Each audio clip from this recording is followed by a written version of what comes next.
Start. महोदय, शब्दों से जितनी चोट लगती है वह शायद हथियार से भी नहीं लगती। शरीर की चोट तो दिखाई देती है, मन की नहीं। वाणी की शुद्धि ध्यान का बहुत अहम हिस्सा है। वाणी की शुद्धि कैसे होती है? थियोसॉफी में कहा गया है कि वाणी को चोट पहुंचाने की वृत्ति से मुक्त हो जाना ही वाणी शुद्धि का उपाय है। हम वाणी से बड़ी हिंसा करते हैं।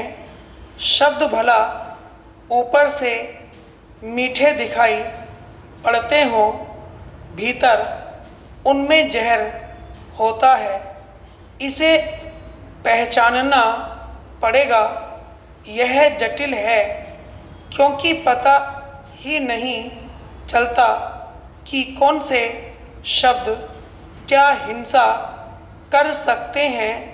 मैं आपको एक वाकया बताता हूँ। मैं एक घर में मेहमान था।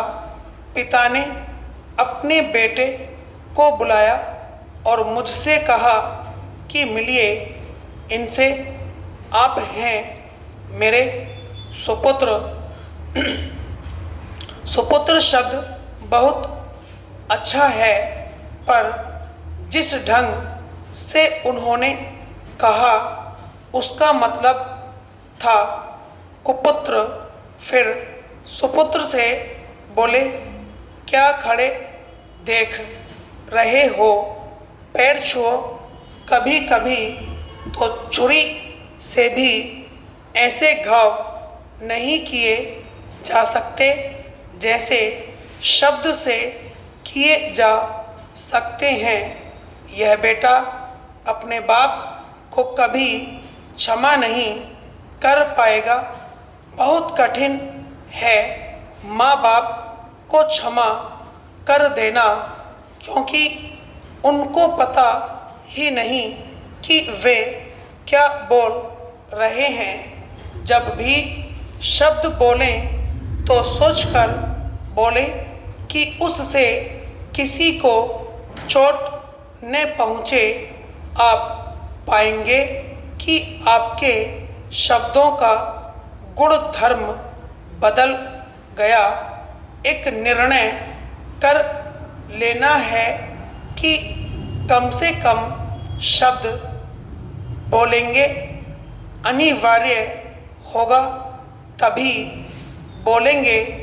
अगर एक वाक्य में काम चल जाएगा तो एक ही वाक्य बोलेंगे, और अगर एक शब्द में काम चल जाएगा तो एक ही शब्द में चला लेंगे।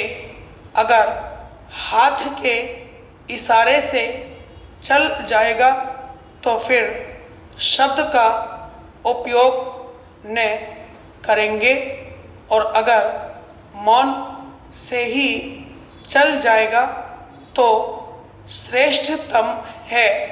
महोदय, हर दल के आका के लिए चंदे का फंड निजी संपत्ति से कौन कम है? उसे आशा है चुनावी निवेश में मुनाफे का सौदा होना ही होना। जीते तो सत्ता पाकर इन्हीं व्यक्तियों को स्याह सफ़ेद कर्मों से उसकी जेब भरनी है। पूरी पार्टी को पता है कि वह नैतिकता के मामलों में भले उदार हो, पैसा कौड़ी के मसले में किसी रियायत का पक्षधर नहीं।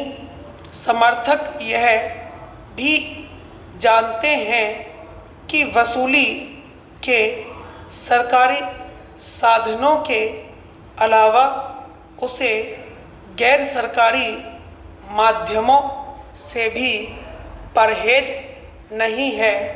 कौन कहे कितने माफिया उसके एहसानों पर पले ही नहीं फल फूल भी रहे हैं।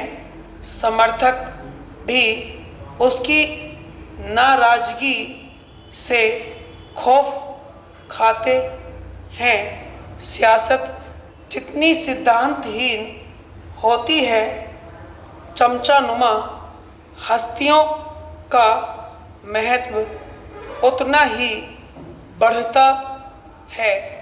वर्तमान में भारत पारिवारिक प्रजातंत्र के दौर से गुजर रहा है।